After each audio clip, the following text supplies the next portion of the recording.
With throwing parties, spitting gin, and spreading rumors? That's right, it's Molly House from Whirligig Games.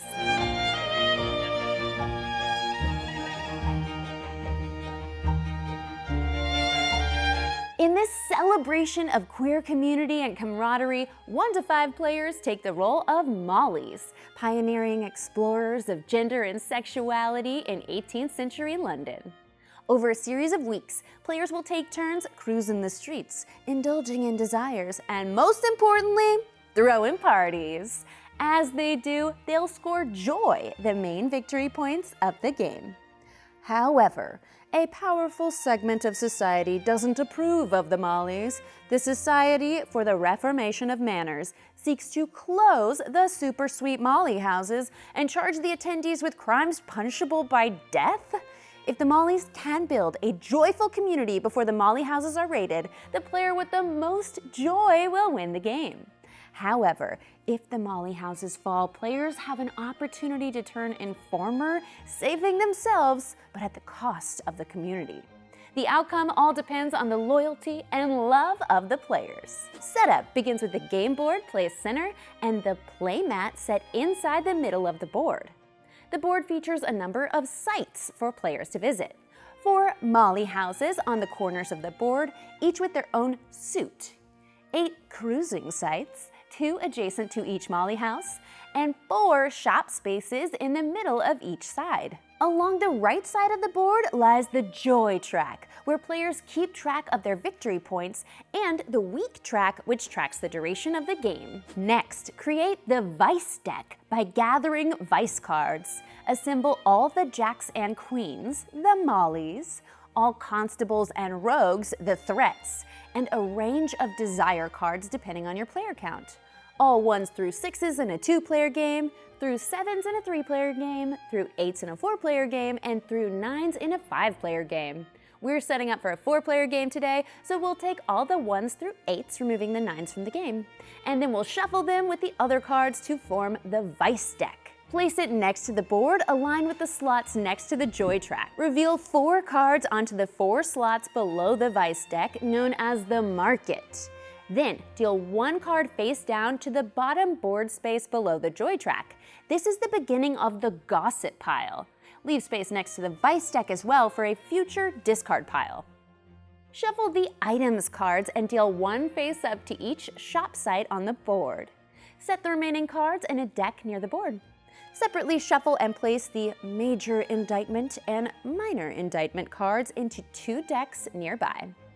Place the Community Joy marker on the 0 space of the Joy track and the Weak marker on the 1 space of the Weak track.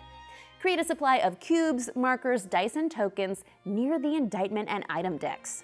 Next, each player chooses a fabulous color and takes the matching player board, pawn, 4 face-down encounter tokens, and a joy marker placed on the 0 space of the board. Also give a random player the candelabra to designate them the first player. Finally, take the Vice deck and deal 4 Vice cards face down to each player. In a 2-player game, deal 5 instead. Each player takes their hand of cards and privately chooses 1 card to set face down in their reputation area on the left of their board. Once all players have placed, reveal the cards simultaneously and place player pawns on the Molly house matching the revealed card's suit. Additionally, if it was a desire card, they score the amount of joy indicated on the card. If it was a threat card, add it to the discard pile near the Vice deck. This is known as the safe pile. If it was a Molly card, nothing further occurs for now. And that's setup. Before we get into gameplay, let's look at some important concepts to understand, like the Vice cards, which come in 3 types: Desire, Threats, and Mollies. Desires are the numbered cards, and each also has a suit and a joy value. The 4 suits of Molly House, which align with 1 house each, are Pentacles, Fans, Hearts, and Cups. Threats come in 2 types, Constables and Rogues. They also have a suit but provide no joy because they're the narcs and pigs of the community. Mollies come in 2 types as well, Jacks and Queens, of course. Mollies have a suit and a community joy value, and they also provide a scoring bonus for other cards in their suit. More on that in a sec. Reputation! On the left side of a player's board, they'll track their reputation in each of the 4 suits, or Molly houses. This is tracked by a combination of cards. Each suited card counts as 1 reputation, and cubes, also 1 each. For example, this player has 4 reputation in pentacles and 1 reputation in hearts. However, players can be exposed. When a threat card is publicly added to the gossip pile, a player or players will suffer exposure. They move all cards in their reputation matching the threat card's suit to the gossip pile along with it. Generally, when cards leave a player's reputation, they are replaced with a matching cube.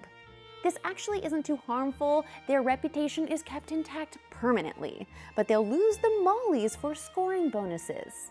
Gameplay occurs in weeks, each divided into player turns.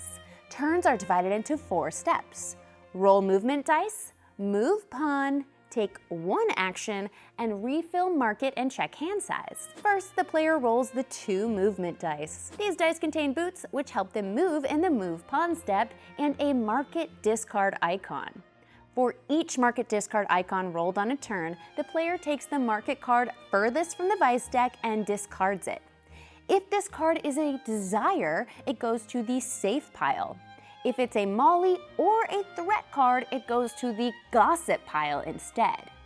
When threats are added to the gossip pile in this way, the most infamous player in that matching suit faces exposure.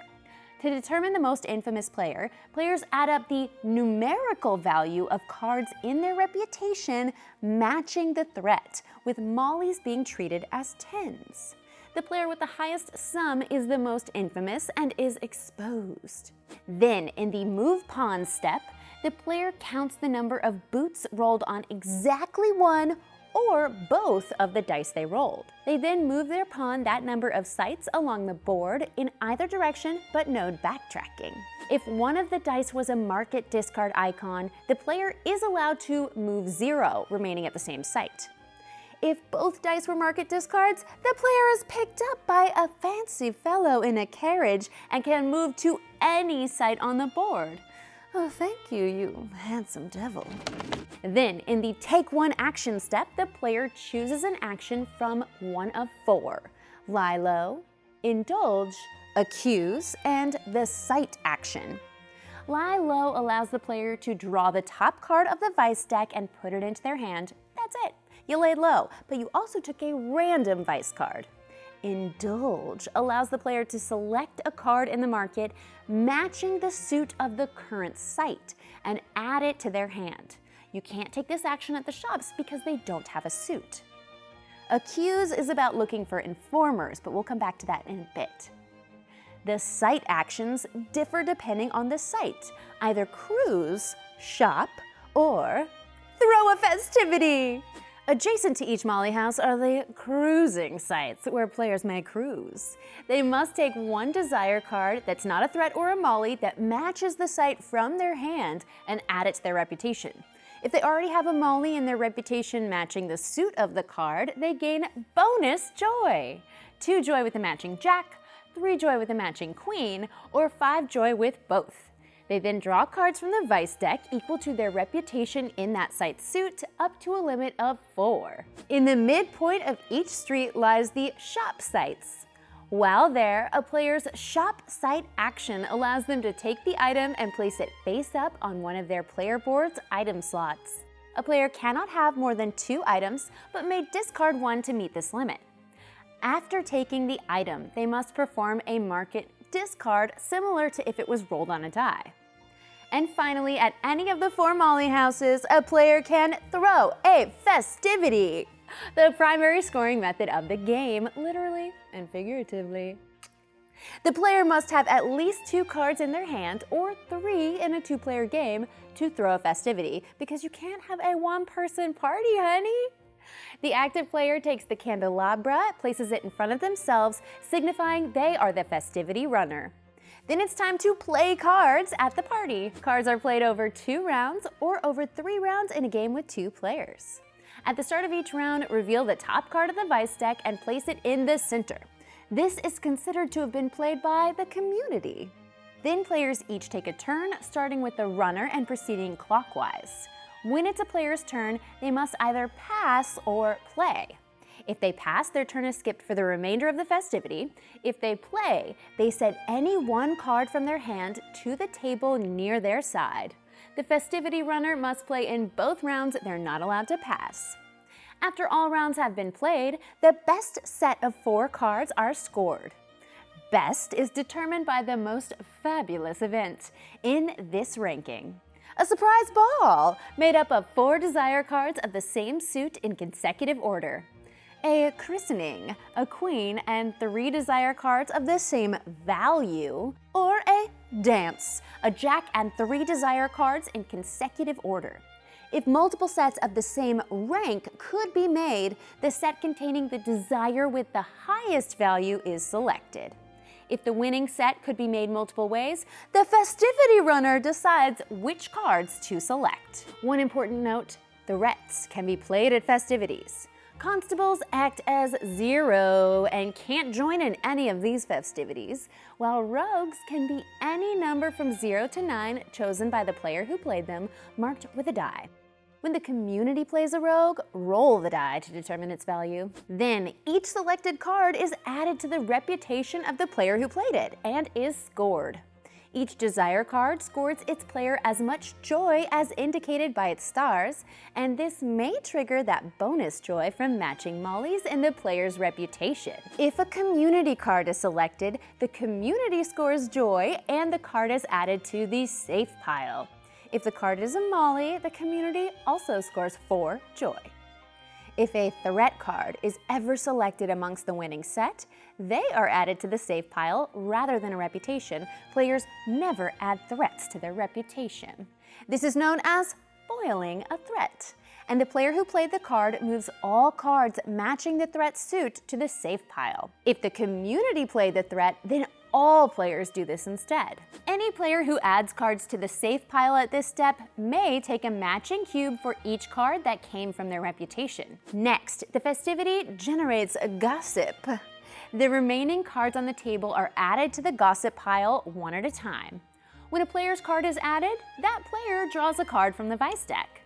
When drawing cards from the Vice deck, if it's ever empty, the player takes a draw token for each card they were going to draw. This goes for all draw actions in the game. We'll talk more about this at the end of the week. If a player adds a threat card to the gossip pile this way, it will expose them. If a community threat card is sent to the gossip pile this way, it exposes every player. Finally, the festivity closes with a runner's bonus and community bonus. The festivity runner scores joy equal to their reputation, matching their pawn's sight. The community scores joy depending on the type of event. +3 for a surprise ball, cause those are the best. +2 for a christening, and +1 for a dance. And that's festivities! Now, one important concept I didn't mention yet. At the end of the festivity, if no set can be made, a quiet gathering occurs. In this case, the 4 lowest cards are selected as the winning set, ignoring any rogues. Played cards are still resolved the same way, but the festivity runner loses joy equal to their reputation. The community also loses 1 joy. And that's the actions. At the end of the player's turn, shift the remaining cards in the market down to fill any empty spaces, and refill the market from the Vice deck if possible. If the player's hand has more than 6 cards, they discard the access to the gossip pile face down. Threats will not expose players if added to the gossip in this way, since they weren't added publicly. Turns continue until the Vice deck is depleted. At the start of a player's turn, if the deck is empty, that player takes the candelabra and resolves the end of the week, which has a number of named steps. First, reveal threats. Players reveal all threat cards still in their hands and add them to the gossip pile. Each player who does takes 1 draw token. Additionally, each time a player adds a threat to the gossip pile, they are exposed, discarding any matching cards from their reputation and taking matching cubes. Then the society investigates. Shuffle the gossip pile and add 1/3 of the cards to the safe pile rounded down. Reveal the remaining cards and organize them by suit. Each threat card generates one matching evidence in the form of a cube for each matching desire card or molly. The evidence is then placed on the matching molly house. Then check for raids. If an unrated molly house has 7 or more evidence accumulated, it's raided. Place the raid token on that site and the dangerous cruising markers on the adjacent spaces. Then remove 7 evidence cubes from that site back to the supply. When a house is raided, the player or players with the most reputation in the matching house gain a major indictment, which they keep hidden from other players. The player or players with the second most reputation in the matching house gain a minor indictment. In the case of ties, all tied players receive the same type of indictment. More on indictments when we reach the end game. Then, check for the end game. There are 3 possible game endings, each with a different condition. If 4 houses have been raided or an already raided house has accumulated another 7 evidence or more, the game ends with community infiltration. Blah. Otherwise, if the community joy marker has reached 30 in a 4-player game, the game ends with community survival. If neither has occurred and it's the 5th week, the game ends with community atrophy. If the game ends, skip immediately to final scoring, which I'll detail shortly. If the game doesn't end, then any players who gained indictment cards this week encounter the society and must place one of their 4 encounter tokens face down on the nearest open molly house to their pawn. Then play proceeds to a cleanup phase. Shuffle all the vice cards except the cards in players' hands, reputations, and the market. This pile forms the new vice deck. Then deal 1 card face down to the gossip pile and refill any vacant market spaces. Starting with the candelabra holder and moving clockwise, players draw a card for each of their draw tokens, returning them to the supply. Discard any item cards on the shops and refill them from the item deck. Advance the current week marker and the candelabra holder takes their turn. That's the flow and major mechanics of the game. However, we've passed over some important effects of the molly houses being raided. Those encounter tokens I just mentioned. Each player has 4 of the same, 3 loyal tokens and 1 informer token. Loyalty can provide bonus joy at the end of the game, but the informer token offers an alternate path to victory should the community infiltration ending occur. Additionally, once a molly house is raided, players cannot throw festivities there, and the cruising sites adjacent to it become dangerous. When using the cruise action there, after playing a card and drawing cards and scoring any molly bonuses, the player must add the card they just played to the gossip pile and gain 1 matching cube. An informer succeeds if the house where they placed their informer token has been raided by the end of the game. There are 2 potential benefits to being a successful informer, but they all make you dead inside. If the game ends with community survival, successful informers discard all of their indictments. If the game ends with community infiltration, successful informers are saved from execution and score victory points instead. An unsuccessful informer whose chosen house wasn't raided will gain an additional major indictment if the community survives. Additionally, informers can be revealed by the accuse action we skipped over earlier. If a player shares a site with another player, they can use the accuse action to reveal one of the player's placed encounter tokens no matter that token's location. If the token is loyal, the active player loses 3 joy. If the token is an informer, they score 3 joy, as does the community. Way to find the narc.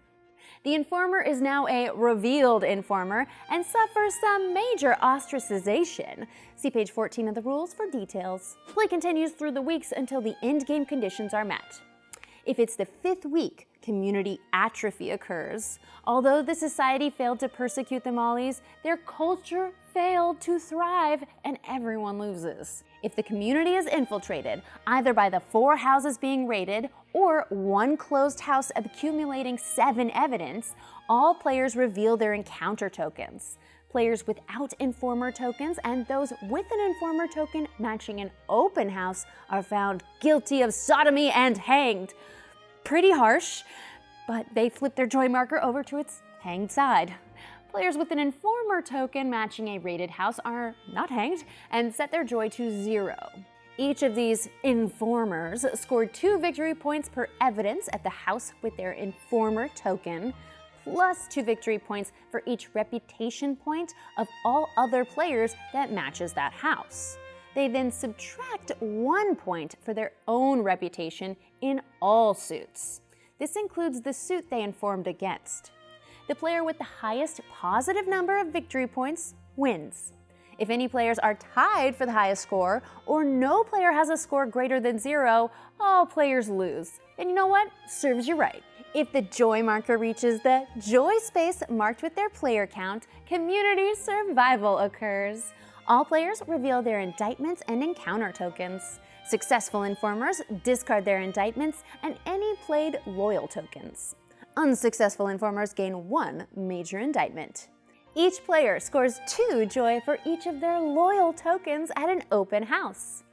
Finally, in turn order, each player with at least 1 indictment resolves each of their indictment cards in any order by rolling a 10-sided die and applying the result.